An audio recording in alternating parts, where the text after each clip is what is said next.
Je me nomme Amassagou Dignon, je suis le président de la commission d'organisation du festival culturel Ogobanya. Nous sommes à notre troisième nuit, j'ai une belle impression, la mobilisation elle est parfaite, c'est quasiment au-delà de nos attentes. Malgré que nous soyons dans les jours ouvrables, vous constatez comme moi que déjà nous commençons à être débordés. Donc ça veut dire que nous avons une belle impression. Une soirée riche en couleurs qui a permis à toutes nos communautés, sur l'initiative de la communauté Dogon, de se retrouver à cette soirée récréative pour parler de paix, de cohésion sociale et de vivre ensemble. Et nous sommes très heureux de partager cette soirée avec nos frères, nos cousins Dogon. Vraiment un honneur pour moi que Guinaw Dogon, à travers le festival Ogobanya, me désigne comme co-marraine de cette soirée. Vous avez suivi avec nous. Il s'agit de la paix, il s'agit de la réconciliation sociale. Et qu'est-ce qu'il y a de mieux pour construire tout ça que d'être avec les parents, les amis, mais surtout nos cousins Sora. Vous voyez que déjà dans les soirées, on ne sent plus qui est de quelle ethnie. Nous ne parlons pas d'ethnie, nous parlons Mali, nous parlons culture, nous parlons valeurs sociétales. Ce que nous avons transmis nos arrière-grands-parents, ce que nous ont transmis les pères de cette nation, ça veut dire le Mali.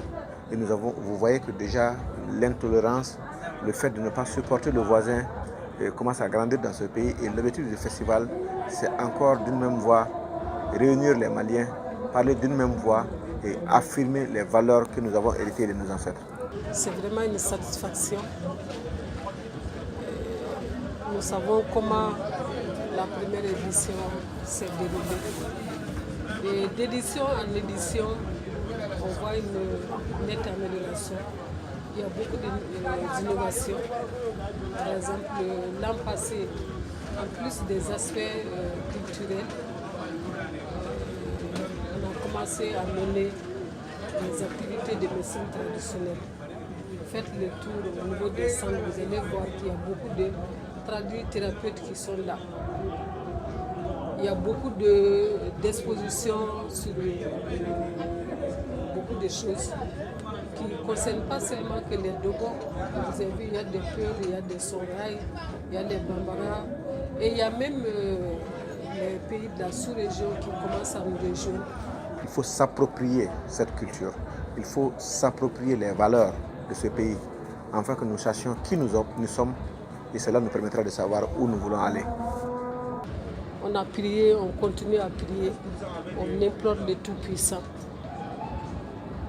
Mais il est capital que les Maliens se pardonnent.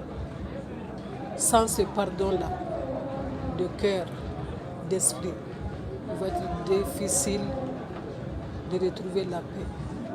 Il va être difficile de construire ce Mali.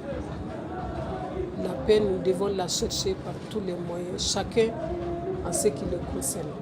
L'appel, c'est que je vais demander à tout le monde de déposer les armes et de penser au pays, afin que notre pays puisse sortir de la misère, de la pauvreté, afin de bâtir une nation prospère pour tous les enfants d'aujourd'hui et de demain.